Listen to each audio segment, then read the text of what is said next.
Oke, assalamualaikum warahmatullahi wabarakatuh. Balik lagi ya, kita mau prepare buat soal latihan PAT Fisika kelas 10. Kita ke part 2 bab usaha energi ya.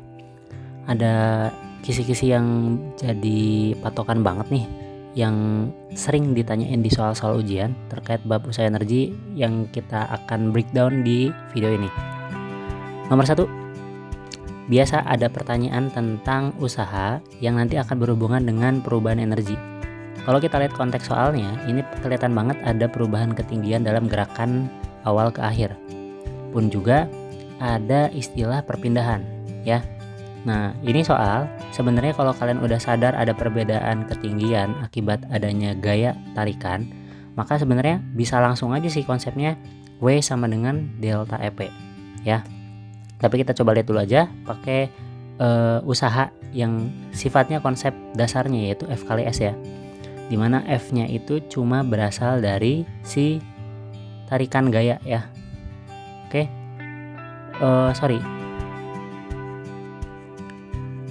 Oke, di sini ada kata kuncinya kelajuannya konstan ya.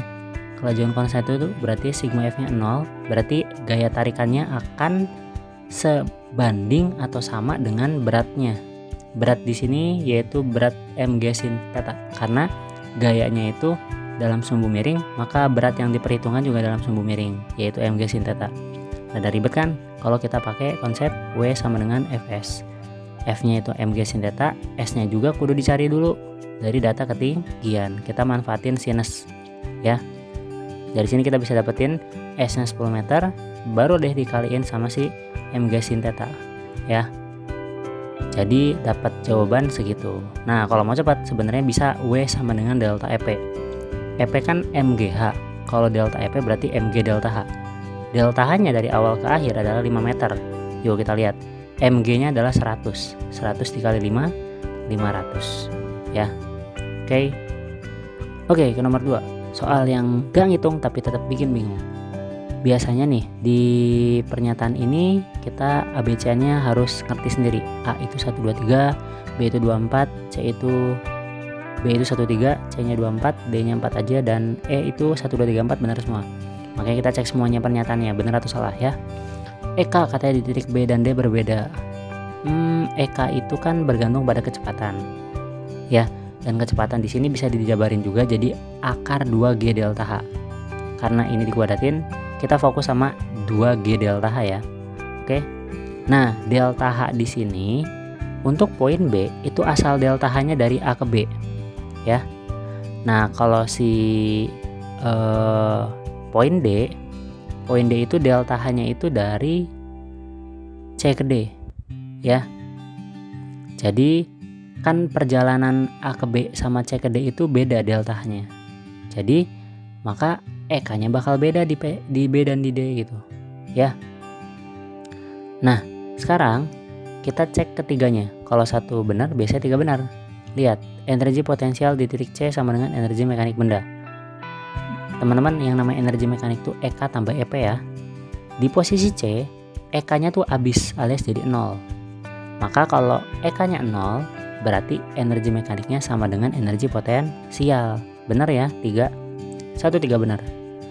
Kelajuan B dan D sama katanya. Lah, tadi kelajuannya itu kan akibat dari ketinggian.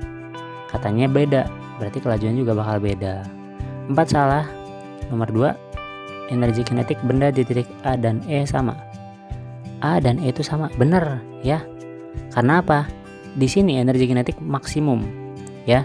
Ke atas tambah kecil dan minimum. Dan di sini tambah gede lagi jadi maksimumnya di E. Karena level delta H-nya sama nih. A ke C itu delta H-nya sama dengan C ke E. Berarti energi kinetik benda di titik A dan E itu sama ya. Ingat ya, tadi kalau pengen mecah EK hubungannya dengan H, maka V-nya diganti dengan akar 2G delta H. Jadi berhubungannya dengan delta H, bukan dengan H ya. Kita ke nomor 3. Dari keadaan diam sebelum mobil segitu dipercepat dalam 10 sekon nyampe 20 meter per sekon dari kecepatan awalnya 0 ya. Daya rata-rata ayang.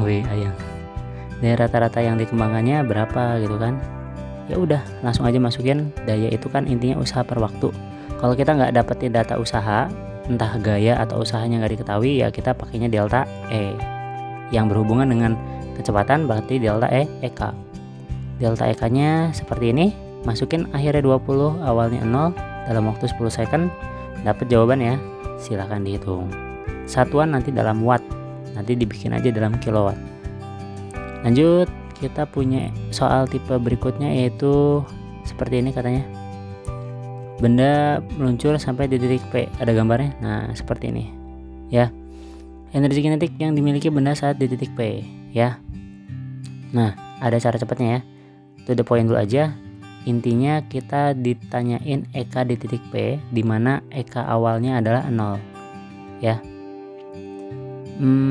Berarti kalau 0 dia cuma punya energi potensial. Kalau EK-nya di sini 0, maka cuma energi potensial. Di sini ada P, ada EK dong gitu. Jadi kalau pengen dapetin EK di titik P, tinggal MG seperempatnya di kekiriin, alias kita selisihin delta EP-nya nih. Kita selisihin energi potensialnya, jadi 1 dikurangin 1/4.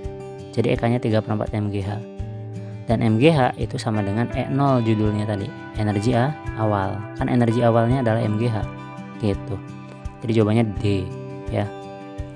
Next, tipe soal berikutnya masih ngomongin EK, EP, tapi sekarang dia minta perbandingan ya. Ngebandingin itu kita lihat aja apa yang berbeda. Kalau kita lihat dia minta di titik B, berarti posisinya sama.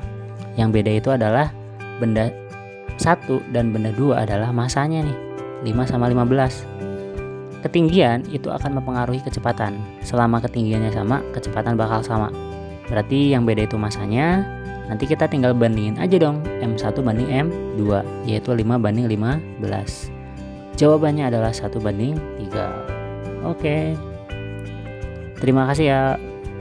Selamat berlatih di usaha energi. 5 soal yang jadi patokan yang sering banget ditanyain, silahkan ditelan. Hidup-hidup.